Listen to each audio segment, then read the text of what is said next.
What's up YouTube? Today I will talk about why I think the Nightreign boss, the Fissure in the Fog, is actually one of the everlasting dragons from Dark Souls 1. And here are 4 points on why that I'll explain throughout the video. So let's get into it.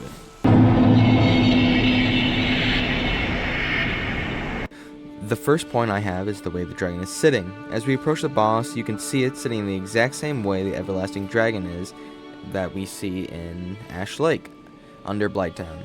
Also, as it gets up, it somewhat opens its wings the exact same way the everlasting dragon does. The second point I have is how it looks. As we look at its scales, they seem to be made from stone, and in Dark Souls lore, the everlasting dragon scales are made from stone.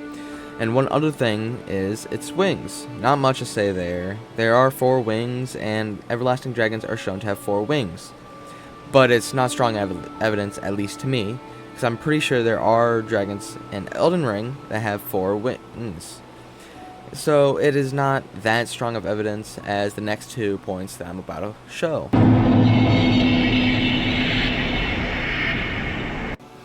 I would say this is the strongest point there is, and it is actually the arena, because in the start of their boss fight, we are greeted with a gray and what seems to be dead area shrouded in fog. And yeah. The world was unformed, shrouded by fog. It says right there the place was shrouded by fog. And another example is when you get the boss to half health, you see what seems to be pillars or possibly dead trees. If we take that, that is another big one, because as stated again, the cinematic tells you about the trees and the arch trees.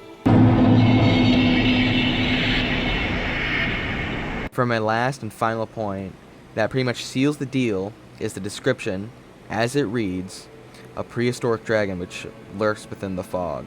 The great shadowy pair of eyes, framed in frigid mists, are said to appear in history's great junctures, its coldness rapidly purloin the living warmth of its victims. As we break it down, a prehistoric dragon which lurks within the fog, and said to appear at history's great junctures, are 2 big points in it, and it pretty much speaks for themselves in the whole thing when you add everything up.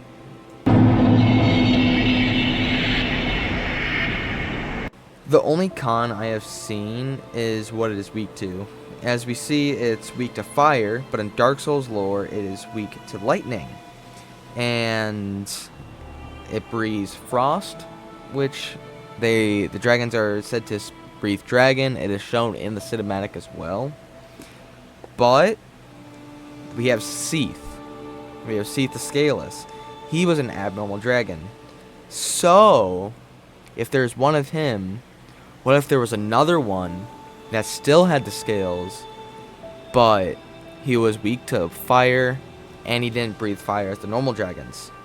So these are all my points. I hope you enjoyed this, and if there's any other characters or bosses that I should try and do this again, with this somewhat connecting to the other games, try them, comment them, and like and subscribe, and I'll see you next time.